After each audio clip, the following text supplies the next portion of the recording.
नमस्कार दोस्तों, बहुत बहुत स्वागत है आपका हमारे YouTube चैनल में। अपने आज के इस वीडियो में हम आपको चारधाम यात्रा के बारे में विस्तार से बताएंगे, तो इस वीडियो को अंत तक ज़रूर देखिएगा। दोस्तों, हिंदू धर्म में चारधाम की यात्रा को बड़ा ही शुभ माना जाता है और हमारे शास्त्रों और ग्रंथों में कहा गया है कि चारधाम की यात्रा से मनुष्य के समस्त पापों का नाश होता है और व्यक्ति को मोक्ष की प्राप्ति होती है। इसके अलावा चारधाम की यात्रा से मनुष्य में सकारात्मक ऊर्जा आती है और उसे अपनी वर्षों पुरानी संस्कृति और परंपराओं को जानने का मौका मिलता है। तो इस प्रकार से हिंदू धर्म में चारधाम की यात्रा को बहुत ही महत्व दिया जाता है। चलिए अब जानते हैं कि ये चारधाम कौन कौन से हैं और कहाँ हैं। ये चारधाम भारत की 4 अलग अलग दिशाओं में हैं। इनमें से एक बद्रीनाथ धाम भारत की उत्तर दिशा में उत्तराखंड राज्य में है। वहीं दूसरा धाम द्वारका भारत की पश्चिमी दिशा में स्थित गुजरात में है। तीसरा धाम रामेश्वरम भारत की दक्षिणी दिशा में तमिलनाडु में है और चौथा धाम जगन्नाथपुरी भारत के पूर्व दिशा में उड़ीसा राज्य में है। तो इस तरह से ये चारों धाम भारत की 4 अलग अलग दिशाओं में विद्यमान हैं। चलिए अब इन धामों के बारे में विस्तार से बात करते हैं। सबसे पहले बात करते हैं बद्रीनाथ धाम की। बद्रीनाथ धाम उत्तराखंड के चमोली में स्थित है और यह ऋषिकेश से 294 किलोमीटर दूर उत्तर दिशा में है। बद्रीनाथ मंदिर में भगवान विष्णु की बद्री नारायण के रूप में पूजा की जाती है, इसलिए इस मंदिर को बद्री नारायण और बद्री विशाल के नाम से भी जाना जाता है। बद्रीनाथ धाम 2 पर्वतों के बीच में बना है। इन पर्वतों को नर नारायण पर्वत कहा जाता है। ऐसी मान्यता है कि भगवान विष्णु के अंश नर यानी अर्जुन और नारायण यानी श्री कृष्ण ने यहाँ तपस्या की थी। यहीं पर अलकनंदा नदी भगवान श्री विष्णु के चरणों से होकर गुजरती है। ऐसा माना जाता है कि रावल कहे जाने वाले यहाँ के पुजारी दक्षिण भारत के केरल राज्य के ब्राह्मण होते हैं और इन्हें आजीवन ब्रह्मचर्य का पालन करना होता है। इस मंदिर के बारे में मान्यता है कि यह एक समय पर भगवान शिव का निवास स्थान हुआ करता था, लेकिन भगवान विष्णु ने इसे शिव से मांग लिया था। बद्रीनाथ से पहले केदारनाथ के दर्शन को बहुत ही शुभ माना जाता है।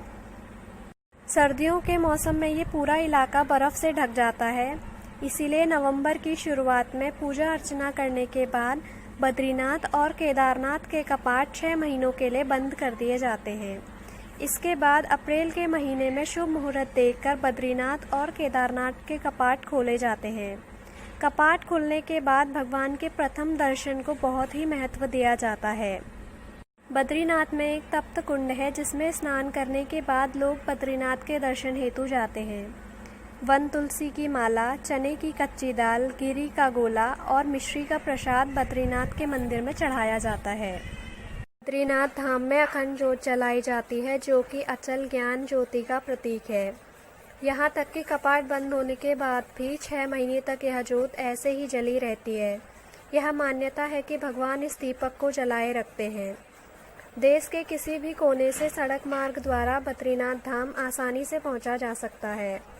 पहाड़ी इलाका होने की वजह से यहाँ रेल और वायु मार्ग का निर्माण नहीं हो पाया है, इसीलिए यहाँ केवल सड़क मार्ग द्वारा ही आया जा सकता है।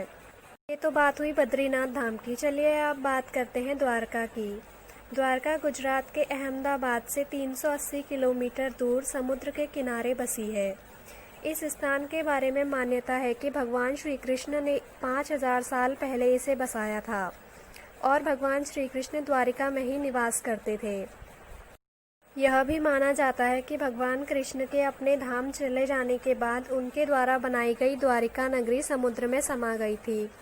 इस स्थान को ही द्वारिका की पवित्र भूमि मानकर बाद में यहाँ श्री कृष्ण का मंदिर बनवाया गया था। द्वारकाधीश मंदिर में वास्तुकला के अद्भुत नज़ारे भी देखने को मिलते हैं। इस मंदिर के 4 द्वार 4 अलग अलग दिशाओं में हैं। यह मंदिर 7 मंजिला है और इसके शिखर की लंबाई 235 मीटर है। इस मंदिर के शिखर पर 84 फुट लंबा ध्वज लगा रहता है। द्वारकाधीश मंदिर के गर्भगृह में भगवान श्री कृष्ण की श्यामवर्णी चतुर्भुजी प्रतिमा है, जो कि चांदी के सिंहासन पर विराजमान है और इस प्रतिमा में भगवान कृष्ण अपने हाथों में शंख, चक्र, गदा और कमल धारण किए हुए हैं। यह द्वारिकापुरी का मंदिर 7 पुरियों में से एक है और यह माना जाता है कि यहाँ आने वालों को मोक्ष की प्राप्ति होती है। रेल, बस तथा वायुमार्ग द्वारा यहाँ देश के किसी भी कोने से आसानी से पहुँचा जा सकता है। यहाँ का सबसे नज़दीकी हवाई अड्डा जामनगर है। सर्दियों का मौसम द्वारिका धाम की यात्रा के लिए बहुत अच्छा रहता है।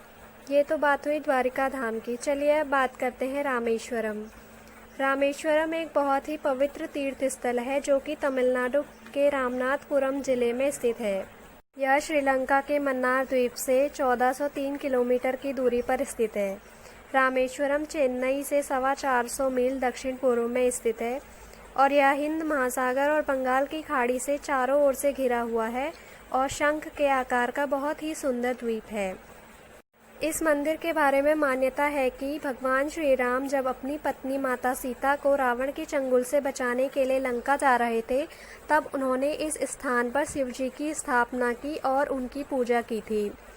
इस मंदिर में स्थापित शिवलिंग को 12 ज्योतिर्लिंगों में से एक माना जाता है। वास्तुकला की दृष्टि से भी यह मंदिर अद्भुत है। इसी स्थान से श्री राम ने राम सेतु का निर्माण किया था और अपनी समस्त वानर सेना के साथ लंका पहुंचे थे। यहाँ से श्रीलंका तक राम सेतु के अवशेष आज भी यहाँ देखे जा सकते हैं। इस मंदिर के अंदर 24 कुएं हैं जिनके बारे में कहा जाता है कि श्री राम ने अपने अबोध बाण से इन्हें बनाया था और उसमें तीर्थ स्थलों से पवित्र जल मंगवाया था। इसी वजह से मंदिर के अंदर के इन कुओं का जल मीठा होता है और मंदिर के बाहर के कुओं का जल खारा है। इन 24 कुओं का नाम भी प्रसिद्ध देवी देवताओं के नाम पर रखा गया है।